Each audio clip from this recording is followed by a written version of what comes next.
Ayun, good evening mga ka-fishda. Unboxing po tayo ngayon.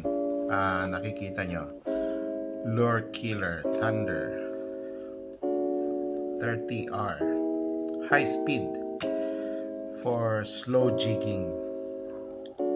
So ayan po, specially designed siya for slow jigging dahil siya ay high speed. So nandiyan ang specs niya sa box, nakikita nyo, 30R 6:1 gear ratio, 6 ball bearings and 1 stick bearing. Weight is 320 grams. Line capacity PE3 is 200, PE2 is 300. Drag power 12 kilograms. So titingnan natin ngayon guys kung anong maganda ba to. No? So buksan natin. So sa box, kita nyo,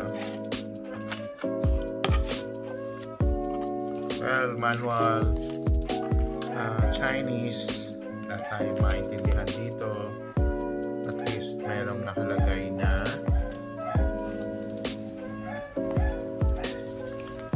schematic diagram. Wala. Yan, maintindihan niya. No hablo Espanyol. Sabi na lang natin yan, di naman natin naiintindihan yan. So, ito, pagdating dito, ito yung packaging niya. Puso ka. Ang kaya dyan yun? Bubble wrap, 2 beses. Bubble wrap pouch. So, tabi na muna natin itong box guys.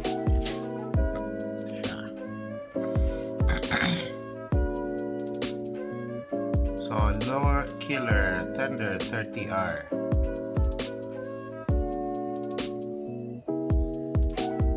So, ito ay overhead reel, ano? So, nandito yung features natin muna. Medyo mahaba yung kanyang crank arm, kaya medyo maganda ang movement, no? Then, soft EVA na handle. Ganda. Pag nag-cast kayo, release. So, free spool siya, no?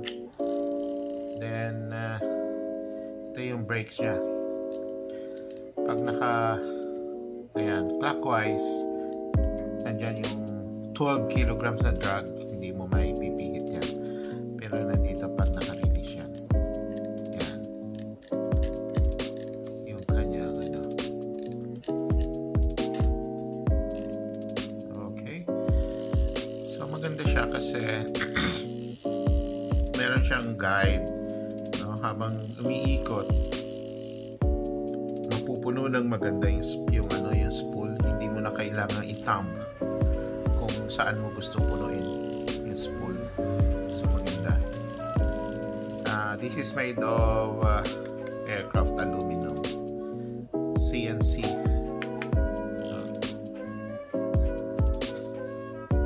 Aluminum lahat to. Maganda ang pagkakagawa. So ito yung attachment niya. Mamaya try natin lagyan ng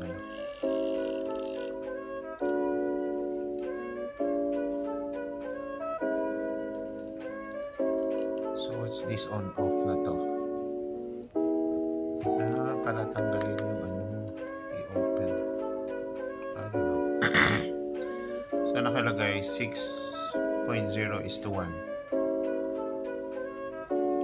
gear ratio.